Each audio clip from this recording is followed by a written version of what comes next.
Guys, welcome to this tutorial on how to do side-by-side videos for interviews and presentations or digital products, all those kinds of things.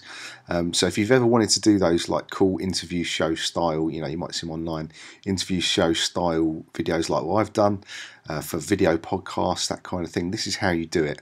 And it's very straightforward, it's quite easy. You do need to buy a little bit of kit, but it's well worth the investment. So to do these types of videos, as we've got in the examples, you're going to need obviously Skype. That's quite straightforward.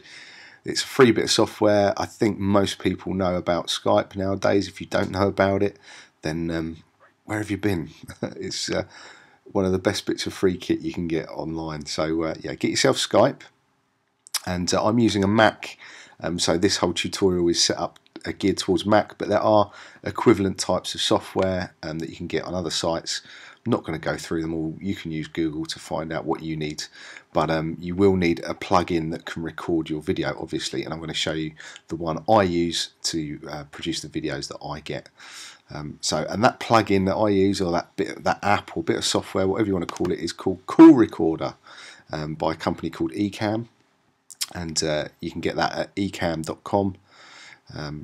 And it's the call recorder for Skype, and it's $29.95, which equates to about, I think it's about 20 quid, £20, something like that.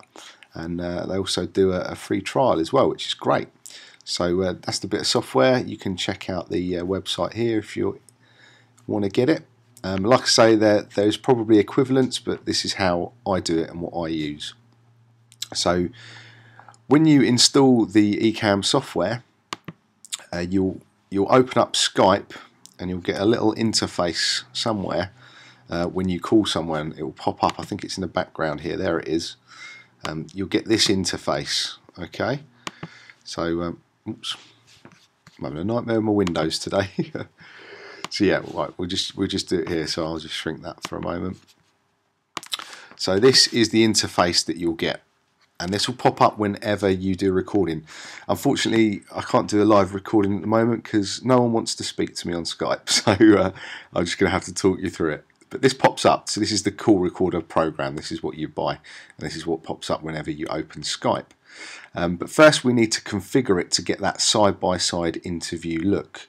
And that side-by-side type of video. So you want to click this little cog, this settings cog, and it will bring up the settings. You want to go along the tabs and you want to go to Recording tab, and you want to change these settings to reflect what I've got here.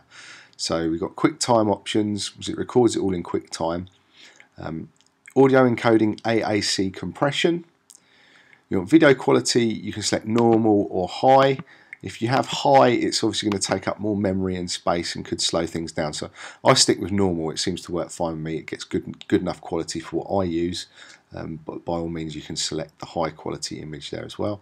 Video image sizes, so it gives you a whole range of sizes that you can record in. And video frame rate, you want to set this to maximum.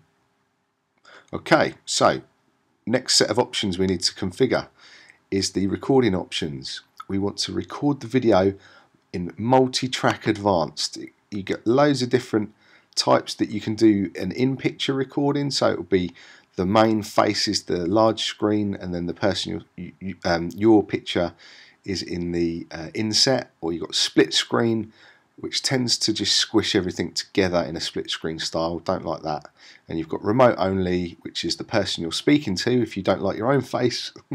And you've got local only, which is your face. So if you just want loads more of you, then that's the one to select. So, but multi-track advanced is what I use, and that's the one you'll probably be using. So select that. And then you want to tick these two boxes, show recording controls at launch. So that means this interface here shows up when you start a Skype call, which is important because you need to be able to select record. And then keep recording controls in front during the call as well. So that's another thing, it will keep in front whilst the call's going so you don't lose it, because it is quite a little box, and like we had at the start, it was a bit tricky trying to find it. So you want to keep that ticked as well. You can also record calls automatically, and you've got other things here like discard calls shorter than 5 seconds, etc, etc. And you can also record your voicemail playback automatically, which is great. This box here, this is just the folder you want to save it to. I just save mine to the movies folder because it's a movie, and I just find it easier to find there. But you can select whatever folder you wish to record your videos to. So that, in a nutshell, is what you need to do.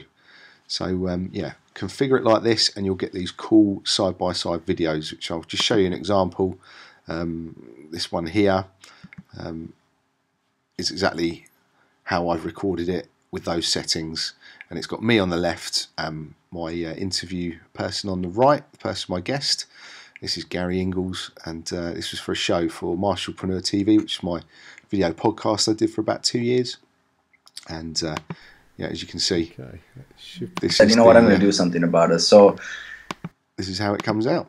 That you could actually practice the stuff on, you know, that was something that was people can gain experience with.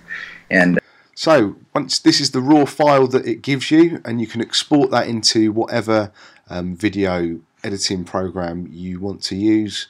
I like to use the ScreenFlow, but you could use iMovie or whatever your editing software is. It's just a movie file, so you can edit it however you like. I hope you really enjoyed that little tutorial there. I hope you found it interesting, and let me know if you have any questions, you got any thoughts about this. You know, you've used it before, haven't used it, thinking about using it.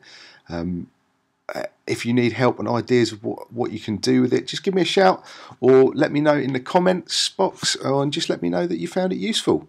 So yeah, I'd like to get speaking to some of my viewers. So yeah, do drop me a line. You can always contact me through the contact form on the website, or send me an email. So thanks very much, guys. Hope it helps, and I'll see you in the next video.